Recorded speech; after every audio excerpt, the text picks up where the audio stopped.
আল্লাহ তাআলা জান্নাতকে অপরূপ সাজে সাজিয়েছেন। তাতে বসবাস করবে তার প্রিয় নেককার বান্দারা।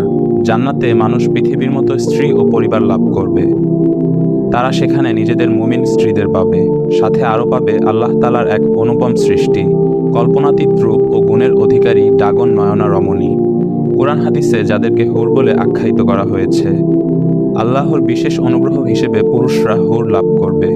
এসব হুর সর্বদা জান্নাতীদের সেবায় নিয়োজিত থাকবে।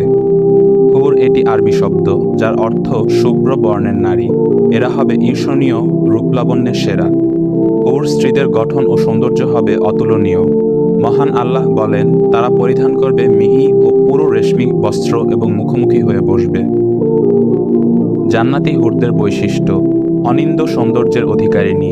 জান্নাতি হুররা অনিন্দ্য সৌন্দর্যের অধিকারী হবে। অনাঘ্রাতা: হুররা হবে সুরক্ষিত কুমারী, তাদের আগে কোনো জিন বা মানুষ স্পর্শ করেনি। স্বামীর সেবায় নিবেদিত: জান্নাতি হুরদের কাজ হবে স্বামীর মনোরঞ্জন করা। সুরভিত দেহ: জান্নাতি নারীরা সুরভিত হবে। আনত নয়না: জান্নাতের হুর ও স্ত্রীরা হবে আনত নয়না, তারা স্বামীর চোখের দিকে তাকিয়ে কথা বলবে না। প্রজ্জ্বল: জান্নাতি নারীদের দেহ হবে প্রজ্জ্বল, তাদের দেহ থেকে মূল্যবান রত্নের মতো দ্যুতি ছড়াতে থাকবে। সোহাগিনী: জান্নাতি হুররা হবে সোহাগিনী, প্রগাঢ় বন্ধুত্বের অধিকারিণী। জান্নাতি হুররা হবে সমবয়স্কা ও প্রগাঢ় বন্ধুত্বের অধিকারিণী।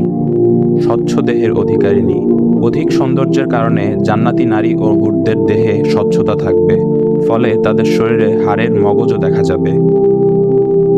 পুত পবিত্র: জান্নাতি নারীরা হবে পুত পবিত্র, সব ধরনের নোংরা ও ঘৃণ্য বিষয় থেকে মুক্ত। মুক্তা সদৃশ: জান্নাতি হুররা হবে মুক্তা সদৃশ সুন্দর, গোছালো ও সুরক্ষিত। সুমিষ্ট কণ্ঠের অধিকারিণী: হুররা সুললিত কণ্ঠের অধিকারী হবে, এমন সুমিষ্ট কণ্ঠ মানুষ কখনো শ্রবণ করেনি।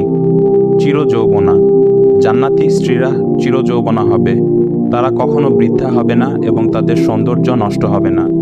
আনন্দময়ী: জান্নাতি স্ত্রীরা হবে আনন্দ উদযাপনের সঙ্গী। সন্তান দানকারিণী: জান্নাতি হুর ও স্ত্রীরা সন্তান দান করবে, তবে তারা গর্ভধারণের কষ্ট থেকে মুক্ত থাকবে।